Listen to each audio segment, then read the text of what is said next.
Welcome to American Intelligence Media. My name is Thomas Payne, and today my guest is Michael McKibben of Leader Technologies. And he brings with us news that he's gathered from his group of friends over there at Americans for Innovation. And we are going to, again, unfortunately, open up a huge can of worms in our continuing studies about how the American corporate world actually works and filters into our federal system. So, Michael, welcome to the show today. Hi, Thomas. Glad to be here. You can call me Thomas Douglas. I know we always trip up. I don't tell them your real name. No, that's not right. You're honest. You give your real name. I have a lovely stage name. Now, I like Thomas Paine. He was a great leader. He was a Brit who wrote a pamphlet that became the manifesto of the first American Revolution. And so Right. We citizen journalists, revere that kind of awakening to the truth. And he called it common sense, of course, which is very, very, he first called it plain sense. We need more of today. Which we don't seem to find much of. Now, we've been revealing the many layers of SES, the Senior Executive Service. And you have done amazing research, and the friends over at Americans for Innovation, every time we pull out a crime, they put it on the crime line. So if you've never seen the crime line and you're listening to this, go see it. It's the most amazing thing that you can imagine in terms of evidence to go after the very culprits, which now are having meltdowns in Washington, D.C. all over the place. The very people we're talking about are the very people that are coming to light as being these, what used to be called the deep state. No longer do you hear people say deep state. They say SES, Senior Executive Service, because when we revealed this, it became unbelievably plain that 10,000 people in the federal government are in fact Obama's cadre, and they're even called a cadre, and they have an association, a union, and they all vote the same way. And so what we have here is a parasitical organism growing on our federal government. But then we ran into Serco. And Serco has connections to the British government that are amazing. And then we ran into the Crown Agents USA Incorporated, which are really, for sure, British agents. And then we ran into this fund called OPIC, the Overseas, what is it? The Overseas Private Investment Corporation. Yeah, and they found out that they just basically stand in line and receive untold amounts of money, and we don't even know that they do anything with it. So we've uncovered now a mechanism that shows half of the way that the U.S. aid and foreign aid and this private corporation, the OPIC, the way they funnel money out of the country under the auspices of foreign aid, but in fact it goes to agents of the Crown. We're talking the British Crown, the United Kingdom. And so it wasn't a conspiracy that we were told about the Queen. So we have now began to reveal this in the same way that we have revealed SES in our collaborative work together with Aim for Truth and Leader Technologies. And the Miller Act, which is what we're all trying to promote because it could take down Silicon Valley with the one signature of the president. And as we're revealing the very mechanism that went after you and your company to destroy you, take your patent and, just manipulate it and then use it broadly without any remuneration or recognition. As a matter of fact, 17 years of fighting them. What we're seeing now is the very mechanism. And what we might have thought was a conspiracy is not. And we are naming people. You have even created a search engine where you can go plug in anybody's name you want and see if they are ex-SES. And if they were, they basically made a criminal agreement with the government to be beyond the government, to be beyond the normal civil service standards. So as this started to fall like dominoes every day, Michael, you give us, and you have a report that's coming out today, and that's where we're doing this audio, you give us unbelievable evidence that should put these people in jail. So that was the overview. What do you want to tell us about what you've realized in looking at this huge mechanism and what you can tell people about it? Well, one of the things you'll see in this article that a bunch of us have been working on is the idea that initially we were just scratching the surface of this what appeared to be corruption, now we can prove it with names, dates, people, organizations. And one of the things that is very clear now is that the governance of our world, our economic world, has had its borders dropped long before the government started dropping the actual borders of our country. And so what we're looking at now is this plan, this long-held plan to make the world a place where corporations, unelected corporations, run the world. And they have been working for a long time to take away the sovereignty of individual countries. And unbeknownst to us in the U.S., these organizations that you just mentioned have been working actively to essentially work off the backs of American taxpayers and people who do real work in this country, and take that cash and play their games and grab power using other people's money. And none of this is even in the consciousness, in our civic consciousness, which is what's blowing my mind. And in addition to the names that you just mentioned, it's now totally clear that Lockheed Martin is probably the chief technology provider to this entire mechanism, along with IBM. So what we've got to do now is, first, in order to fix the problem, we've got to be aware of the problem and what it is. And so all of our researchers have been digging for actual hard evidence of all these things that you just mentioned. And we do have now hard evidence of this collusion. It's not collusion, it's conspiracy, but it's not theory, because it's a fact. We can prove these with actual government documents. You know, I trip over that P in the OPIC because it says private. Overseas Private Investment Corporation. It is unbelievably not private. It also says it's self-funding. It is so not funding. It does not fund itself. We pay, $88 million a year just for the basically running the service. It's ran by SES members, in other words, shadow government members, people who are paid above everybody else's rates, people who are untouchable, people who have amazing benefits.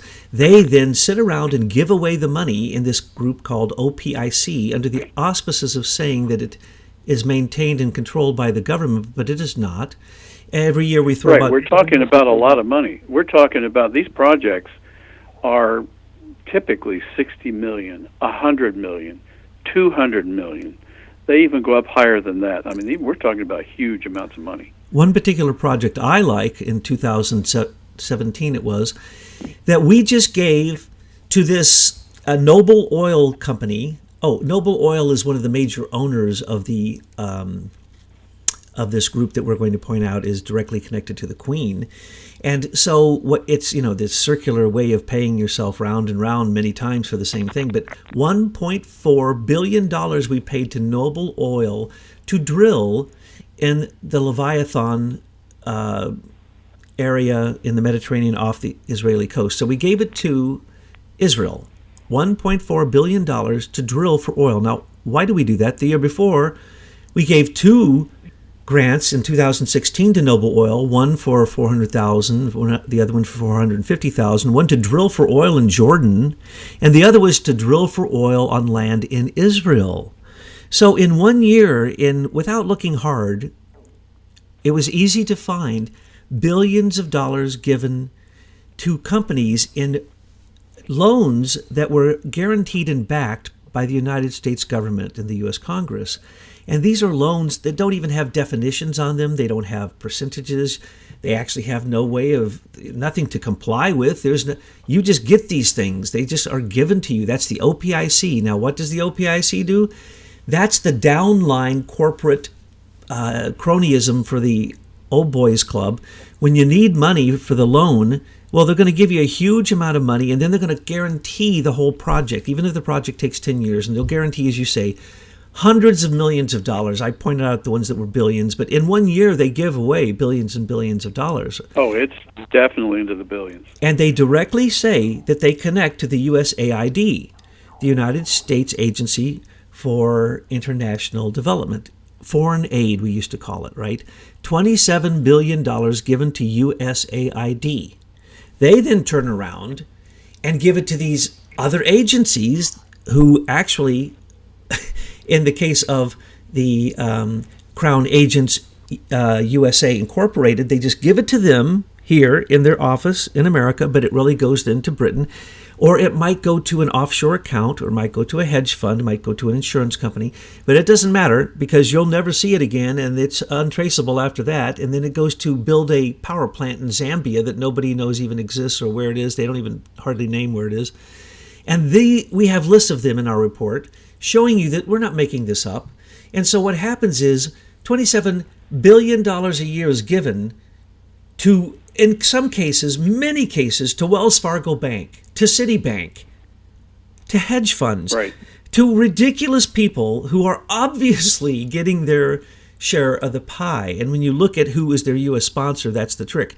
But the money, that's OPIC. But then the money from the USAID, that's just free giveaway. If you happen to be standing in the right line, then you get given that money, and really, you don't have to even tell anybody anything. You can't find a report on any of this money that's given out.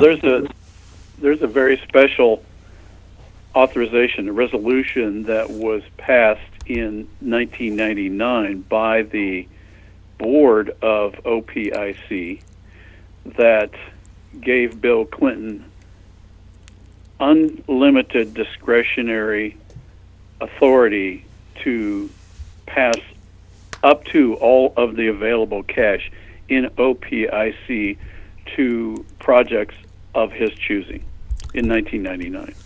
That's pretty unbelievable, except that it is Bill Clinton. But keep on in top mind, of that, that's also. I'm sorry. No, go ahead.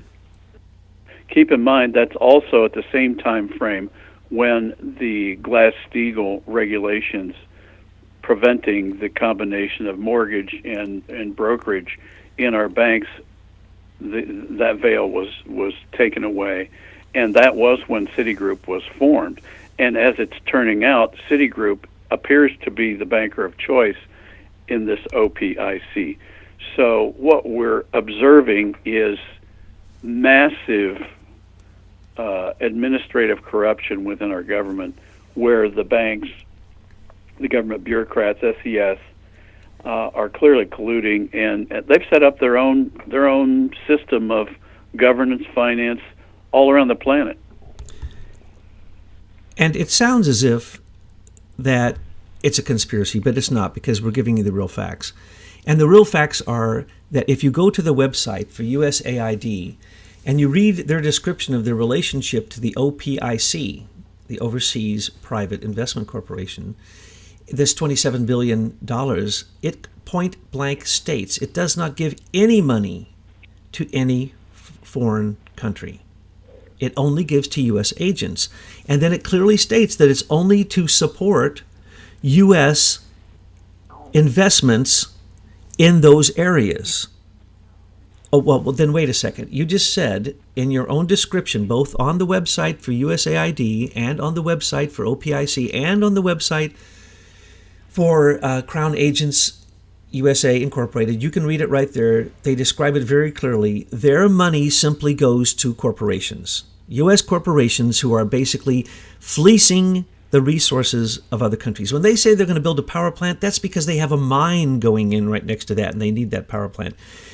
Now, this is where you think, oh boy, here it comes. Here's the conspiracy. Now, any second, he's going to say CIA. Well, folks, the Central Intelligence Agency's number one job is to protect corporate agencies outside of this country. And if you didn't know that, then you don't know what the CIA is for. That's why they foment war, so that they can have corporations go in and steal resources. And then they have U.S. aid give to, and the British government gets a piece of the pie on the way out of America to these supposed foreign investments, which only support corporations, U.S. corporations, or at least that's what it says. They're transnational corporations. Let's remember that. And then It's a complete scam. There isn't even a scheduled payback. I'll give you a little statistic. I believe that when this was created, the OPIC, they started off with 26 million, $186 million, something like that. And now, under their governance, $80 billion. So they're giving away to third world countries foreign aid that makes them more money than any corporation in America, except for maybe certain hedge funds. So how is it that works? Well, remember, we pay the bill. They say they're a private corporation, so they won't turn over documents to us. So they control, after the money goes out, they choose who it goes to, but then they're supposed to control, whether it actually gets done. They don't. They're a private corporation. You couldn't get those documents upon your life.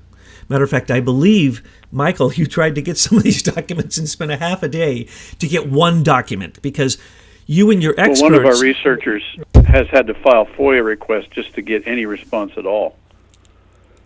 Wow. So this stuff is even more hidden. I mean, you guys have gone into the British records and found criminal activity to hide the fact that the United Kingdom, or the British government, is owner of uranium enrichment plants, these downlines for the U.S. aid, like the Crown agents. We'll just call them Crown agents. We won't go... Make sure to read the article, because if you don't know what a Crown agent is, they've been active in America since 1711, and they've been doing the Queen's bidding here.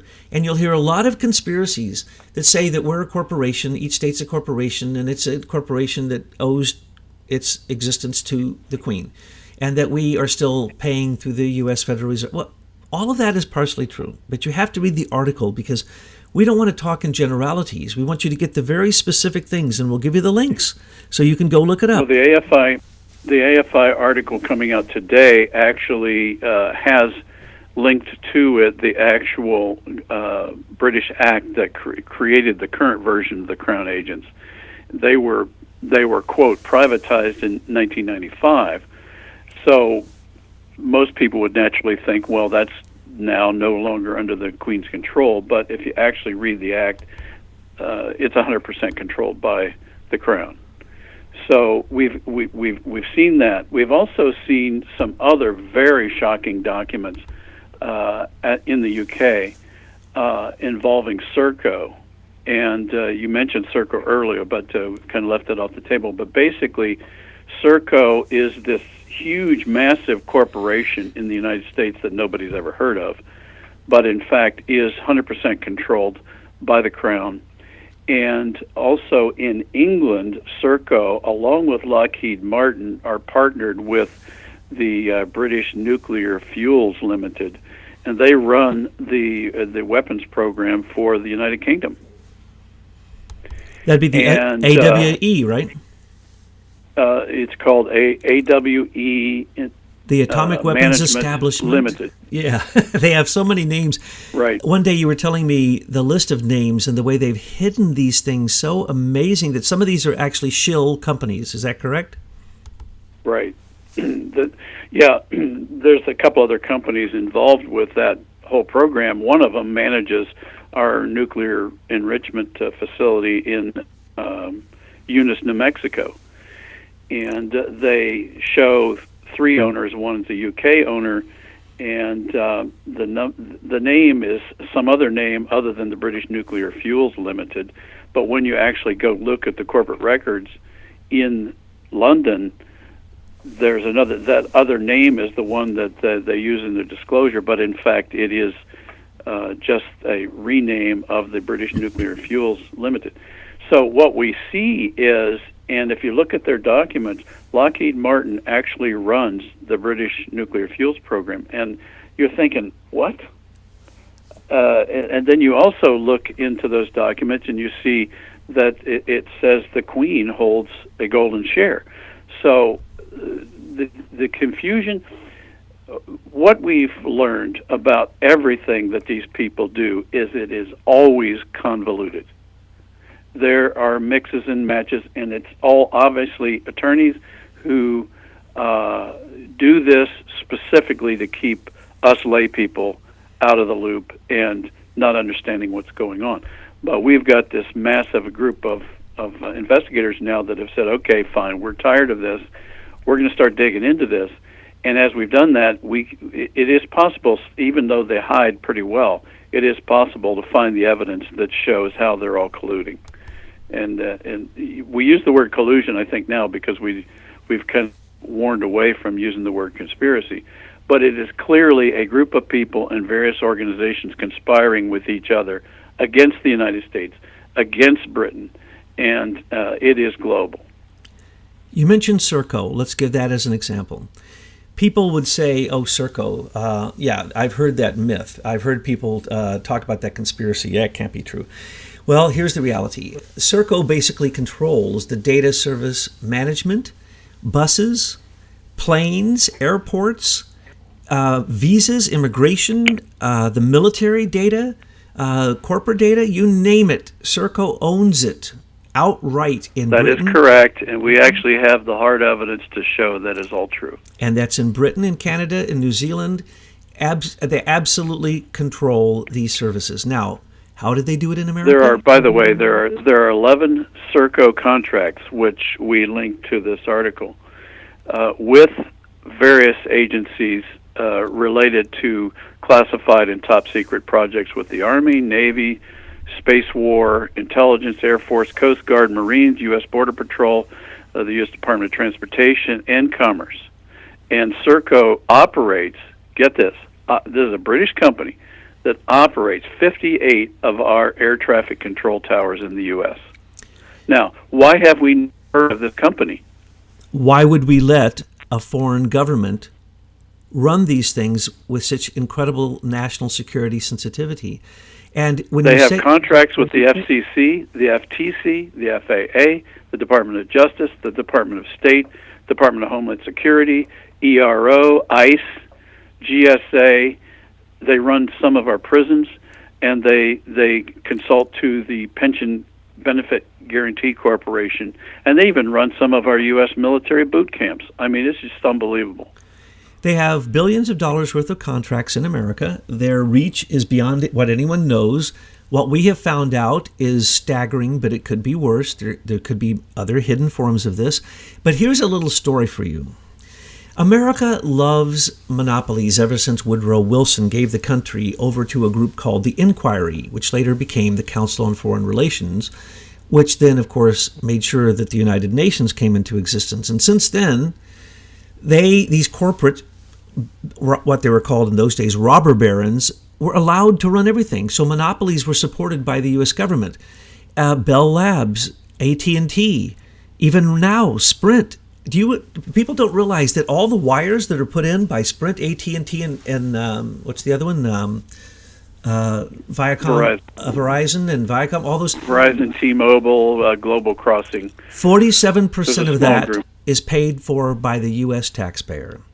We don't realize that we're still being controlled by monopolies. We were the ones who were screaming, that crazy Thomas Paine in the ass of the globalist has been screaming over there on aimfortruth.com, that in fact Facebook would collapse if it wasn't for the amount of money that the U.S. government has paid them, not only during the election for rigging the election, but by the fact that they sell that information. They sell it to the CIA. They sell it to the FBI. They sell it to NSA. It is a PSYOPs project. It will collapse the moment that President Trump realizes that it's being paid for by the government. Same thing we have said all along with Amazon. We were the ones screaming that we pay for everything delivered by the U.S. Post Office from Amazon, you, the taxpayer, pays for.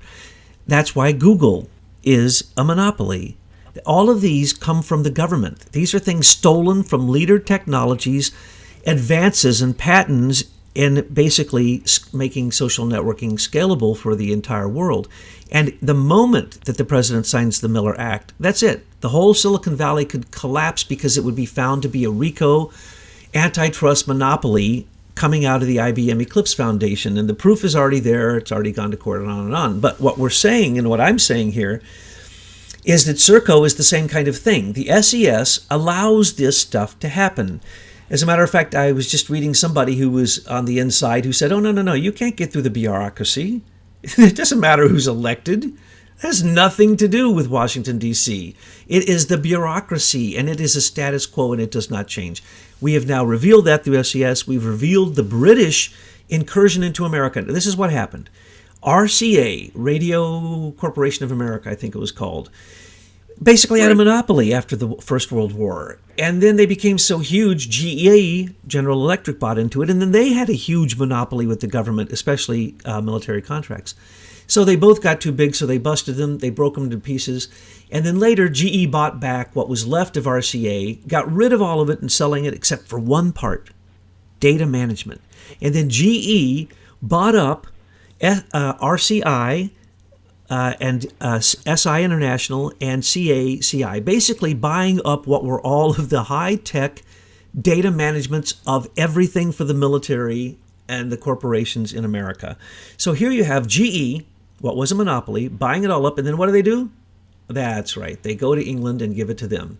And then when England comes back, and you can explain all the details of that, they renamed it, by the way. And rename it, so it looks like it's an American company, but they don't actually... Serco. They're not. They're Serco. That's when it was renamed Serco. And they are a monopoly, and it's an astounding monopoly to think that it's not Americans who are being enriched by any of it. And now I want to make one other point before you can get into some details. In our article, we are talking about a lot of things, but we named them there. We named Serco. Well, first off, we point what SAS is, and we name Serco. We name the Crown Agents. We name OPIC, and then we name a group called Urenco, which is what Michael was just speaking about, the Queen's control of our uranium. And then we mentioned BP, British Petroleum, and the Deepwater accident. Deepwater, it wasn't an accident. They had no safety controls. They had actually never tested any of their safety gear. That's why it was the biggest oil spill. What did they do? They paid a few dollars and went on. They have the rights. Why did the British have the rights to our oil? And then Shell. Shell is another totally British company. Why between the two of them do they basically control the majority of our gas stations and drill for the majority of our oil, both in the Gulf and in Alaska and in America? It doesn't make any sense. And then you go to a company like, and this is the one I love, those Serco, and you got to remember, Canada is the Queen. It is part of the 53 nations in the Commonwealth, and absolutely the Queen has her piece of everything in every Commonwealth nation, and we've demonstrated that in the article. So a company called CGI comes in, and what do? For $2 billion, they build a website, which is a total failure, a Canadian company for the Obamacare site. $2 billion, and then who manages it? Oh, Serco manages it after that for $1 billion, yes. $1.2 billion for a 5-year contract. So think of it, folks. Obamacare was all, the money was pouring out of this country into Canada, into Britain, and $2 billion to set up a web page. Michael, you and the geniuses at Leader Technology, what would you charge for that? You probably could have done it with Wix. Exactly. I would have done it for free just because, I was trying to help. $2 billion for a website, folks. And you want to say that this is a conspiracy or anyone? No. What we're pointing at is what we're going to be hammering on for the next few months to show the lines of this. But look, when I was in high school, I was debating, and what I was debating was the lack of efficacy and morality and ethicalness and of anything moral or true involved in our foreign aid program, because it was nothing more than corporate enrichment. You take taxpayer dollars and you enrich corporations that go rip off foreign countries who get mad at us and then attack us, and then we have to attack them back. And then, wait a second. Well, they really love projects. No, that ain't right. They really love projects in places where they know Americans won't travel and check it out. Oh, yeah.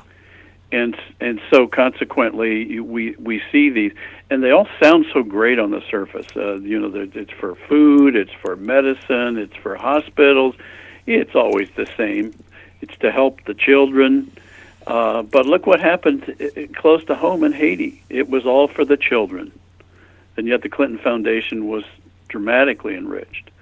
And so what we see here is a group of immoral or at least amoral people who have developed a mechanism over decades and that allows them to take care of each other to get real money from hardworking citizens and take it and play their games. And if any of it gets to the destination, that's probably a mistake. And if anybody goes and checks, they prop up something and create some sort of false narrative to make it look good for the person who's traveling over there. But in general, I mean, how many Americans travel to the Congo to look at projects that are funded by U.S. aid? Who knows where Myanmar is? There are countries that they give to that I had to look up. And the stuff they were doing there, no one's going to go there and check, exactly as you say. And the corruption. But it's always massive amounts of money, 100 million, 200 million. Oh, a huge The amount of money that went to Bangladesh out of OPIC is just dramatic. Or to I'll Ukraine. bet anything those Bangladeshis would love to have that cash. Why don't they invest that money in America? And then when you look at what it's being linked to, the OPIC is basically just backing up banks. Most of their loans go to giving small business loans to people in foreign countries who I am sure are not receiving those loans, and there are no documentations for it. So it goes to a bank, that's all. And where's that bank? In the Cayman Islands. Exactly. A lot of those projects, OPIC projects, for instance, in Africa, are headquartered in the Cayman Islands or in London. They're offshore accounts. Do these people not have addresses in those home countries where this money's supposed to be going? I mean, isn't that curious?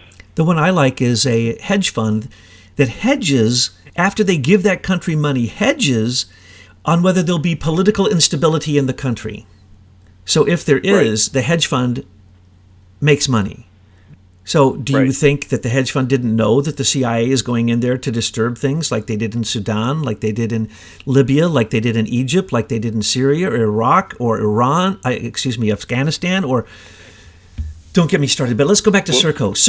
Call me cynical, but if I'm a bureaucrat sitting at a desk and I have just come out of a meeting where we passed a resolution that we were going to send $200 million to the United Arab Emirates to build some program, do you think I'm not going to pick up the phone and call my friends who are going to be benefited by that project and get them to buy stock in the industries that are going to be benefited by this? I mean, what a great way to do insider trading and never get caught. And none of these projects even have to have filings with the Securities and Exchange Commission. So this is all in total secret. So do you not think that is the bribery mechanism of choice around the world, this OPIC and USAID? Without a shadow of a doubt. It's banker, broker, cronyism, so blatant, so plain, so clear that a fifth grader could see it. Now, Serco is so corrupt that they have been under investigation for some time, and now they're going into a deeper investigation. $80 billion missing. Not only that, they did analysis of their efficiency in a number of different places, in their prisons and their schools, in their bus systems, and so on and so forth. 65% efficient. So the largest company delivering data management services only is 65. Why would we hire any company in America that has that record in England, the United Kingdom, in New Zealand, Australia, and Canada? Why? Why would we go with the Five Eyes at all? Those people I just named, those countries I named, and allow them to do intelligence exchange with us when we know that they're ripping us off, like and have been for centuries, and that it is so institutionalized that they were the ones probably who came up with the system of senior executive services, modeling it on the fact that in Britain, if you are a lord or if you're in one of these special committees called liveries, or you're part of the Mercers, or you have anything to do with the Queen, first off, there's a law. You cannot look at any of the Queen's business. Only one person knows the Queen's business. He also runs the Bank of England. And he can't tell you what the Bank of England's doing because the Queen's money's in there. And then the groups... Well, you mentioned the Mercers. Yeah. Can I just stop you there? You mentioned the Mercers, but one of the things that I actually did not know, even though I lived in the United Kingdom, was that the City of London is a separate entity from London itself. It's a mile square entity right in the center of London, where these liveries and these mercers all have a separate mayor. They all operate separately from it. It's kind of like the District of Columbia is in the U.S. They have their own set of rules, their own way of governing, and that's really where a lot of this deep state stuff gets its assistance from the United Kingdom. You know, they always say it's a conspiracy that the three places, the Vatican City, the City of London, UK now, it's called the City of London, UK, they've added that to it, just as you just described, and then Washington, D.C., these three independent states, and they are independent, and they're independent of the countries they're in. Remember that. Right. Folks who don't know this and say that I have not pointed this out, I'm speaking to a specific person. But yes, we certainly know that. We just pointed it out in the article that we did. The only thing that needs to be added to the article is that people need to remember that Washington, D.C., the World Bank, the International Monetary Fund, are in Washington, D.C., and that is the economic arm of course, the globalists, or whatever you want to call them, the New World Order or whatever. It's the United Nations linked with the Crown. Let's just call it the Crown. I don't like it calling out Queen Lizzie herself because, I don't know, she could be a very nice person. Right, but the Crown, it's an institution that is second only to, like, the Vatican. And how did it happen? Because the British East India Company, well, first off, the story, I'm going to tell the story very quickly. When war became banking interests, Venice, through the Lombards who were there, who were not Catholics, started to loan money to the Crusaders. When they didn't return, they got to keep all the money in the bank. So bankers then said, hey, this is great. So when the Crusades, the 12, however many Crusades were over, they went up through Lombardy, and they ended up in Switzerland, in Geneva. And they're the royal family of the Savoys that come from the Bourbons, which, yes, go all the way back to the Egyptians, but then so do many royal families. So then the bankers that went up to Hamburg started creating these groups called corporations. And so the first corporation was the Dutch East India Company, and the second was the British East India Company. And these German bankers, they were really the corporatists behind it that nobody knows much about. But anyway, America, the battle for America was between the British East India Company and the Dutch East India Company. And they became these corporate warlords who they did business with a sword. That's what they described them as. They became more powerful than the British whole army and navy combined. Each of these corporations, that's what we're dealing with. These corporations continue to this day. Soon we're going to be revealing a lot about that, but not today. But these corporations hide what was always imperialism, what was always being a merchant with a sword. It's you give it to me or I take it. And that's what's always been going on. And the conspiracy is spelled out in this article quite thoroughly because now we are showing you and nailing the very details. And Michael, some of the things you've come up with is the way that they've literally hid the Queen's participation in these corporations that have taken over not only the uranium market, the oil market, the data information market, all these different markets have been taken over by foreign corporations, and then they hide it. Right. So, we actually have pulled pages and pages of actual contracts between the U.S. government and Serco, and the U.S. government and the Crown agents. So this is not theory. We actually see the documents. We have the contracts. And what amazes me is every time you show me this stuff, I'm saying, wow, this just gets deeper and deeper and deeper and deeper and deeper. Right. How deep can this go? Oh, well, we are about, and you mentioned it, and I'm not going to say it again, but if you listen carefully to what Michael said at the beginning of this broadcast, he mentioned where we're going next because it seems as if we have stumbled on one of the biggest corporate criminals in the world.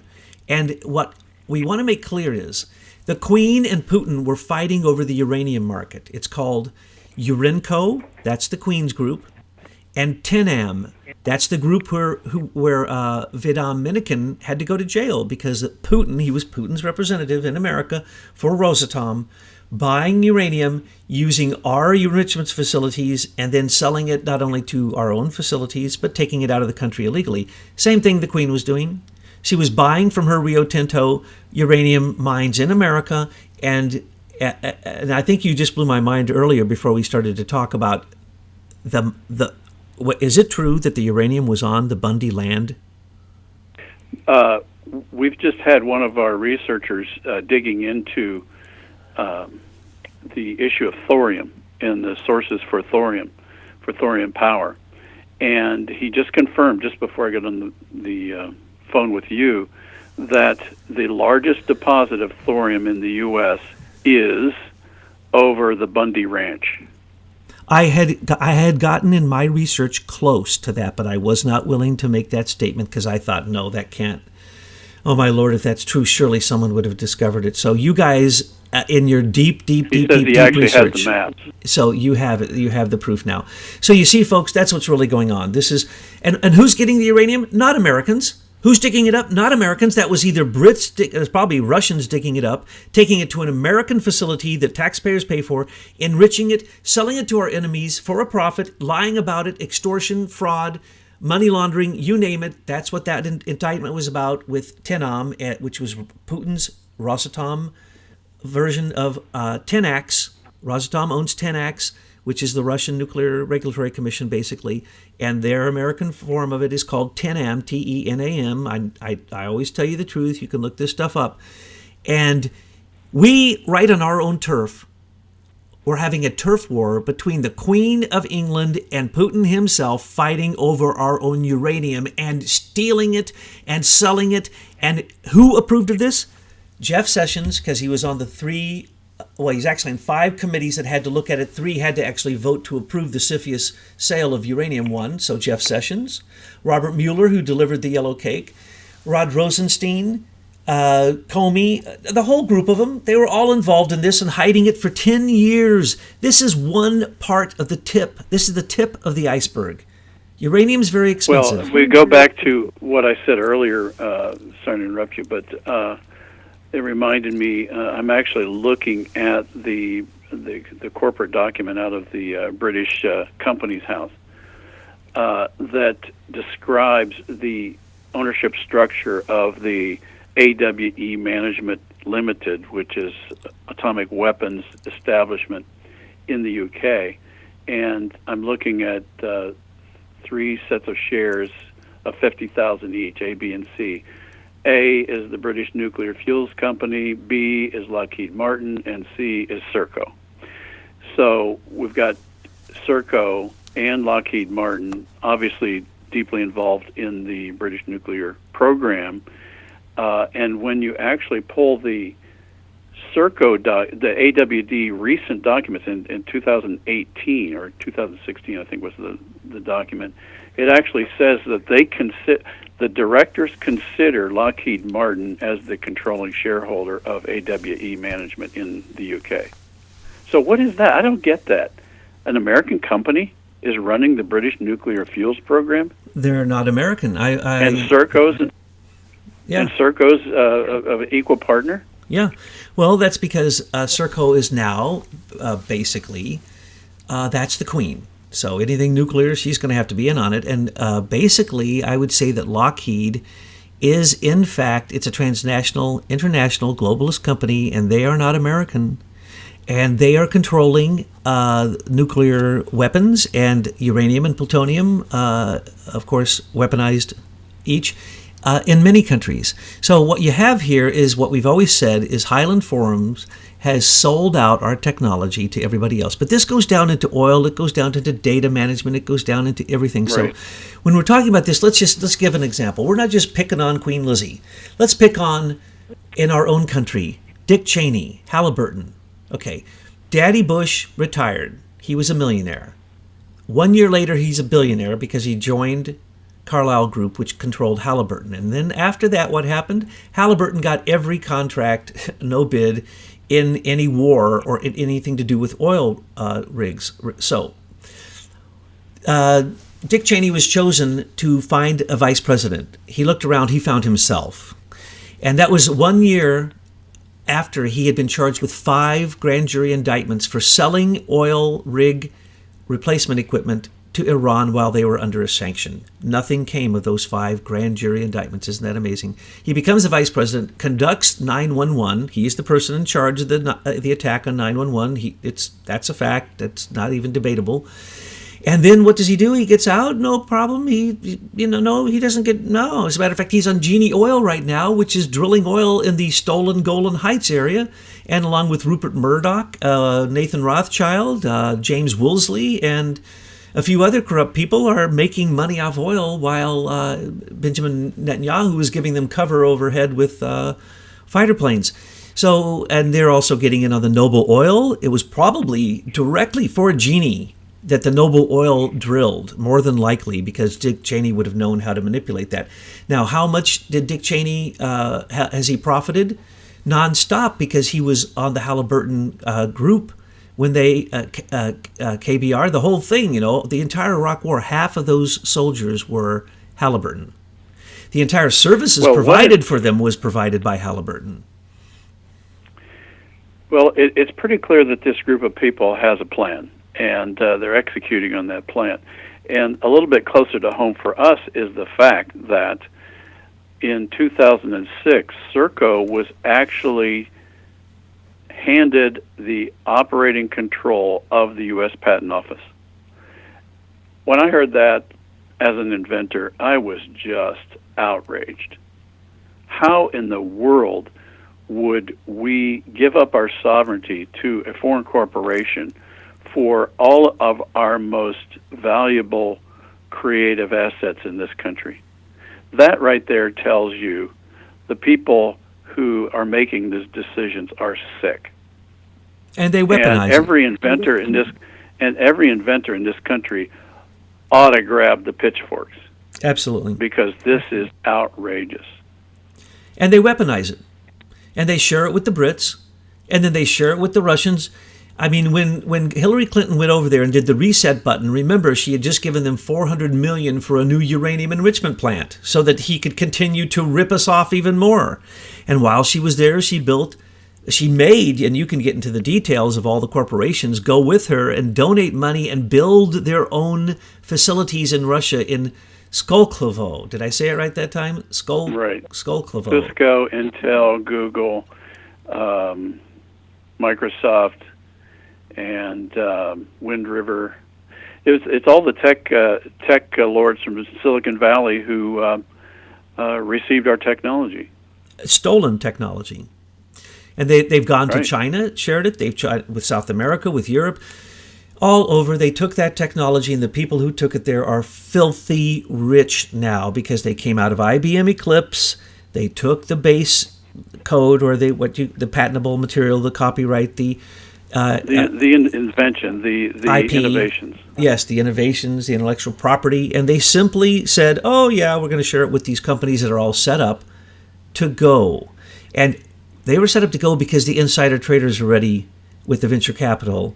And then when they went to their public, then they all went from being millionaires to billionaires. It's just the same old story. Well, it's all it's all very slick, because what they did with the IBM Eclipse Foundation is IBM took all of our innovations, they mushed it in with the code that they had provided, and then they slapped their copyright on all of the modules. We actually can see that in the code that they released now. And they then labeled it all open source. And they were pushing this idea of open source.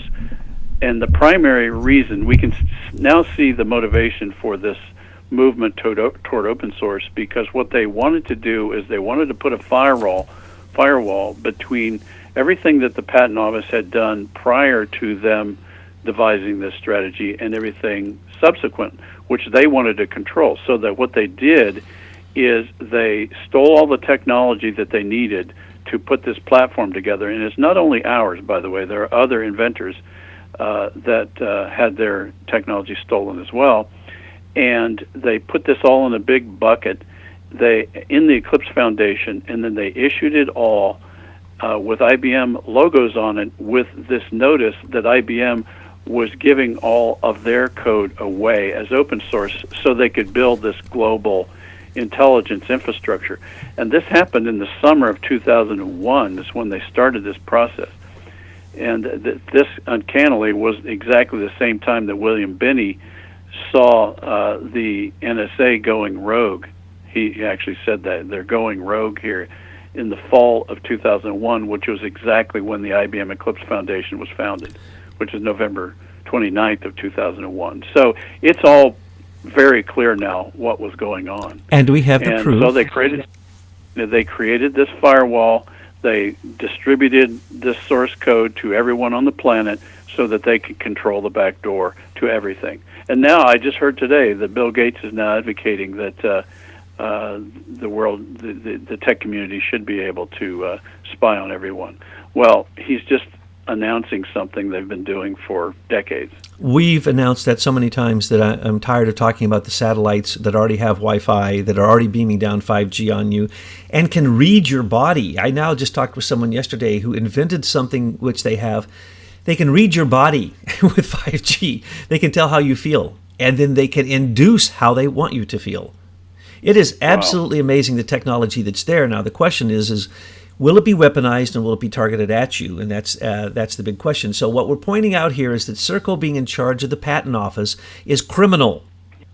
We don't need foreign governments controlling any of our sensitive data, and especially, as you point out, our constitutional right, our most profound constitutional right, which is innovation and protection of people's innovation and intellectual property. The number one thing that Trump is talking about. Now let's go to China for a second. How did we get where we're at? Because Bill and Hillary went to China and allowed them to get into the World Trade Organization. What do you hear Trump saying now? They're taking advantage of us because of the World Trade Organization deal that was done by the Clintons. So when you look into this, it's the same old people. So what I'm trying to get at is, it's very easy to solve this. Simply pay, because of the Holman Clause, $1 for this next year to SES members. And those who are really dedicated might stay, but the others will leave because they're there for the money. And then when that bureaucracy is gone, we're going to be able to not give contracts to foreign governments and not create a fake foreign aid system and not create a fake OPIC and a fake Crown agents and a fake Serco and a fake... We simply will not give away our uranium. We will not do a deal with the Russians under the table while we're acting like we're mad at them and they're our enemy above board and putting sanctions on them. This is simply not true. So it's very easy to solve. Think about the problem. I think a lot of people are worried that if the president defunded some of these programs, that somehow they would be hurt.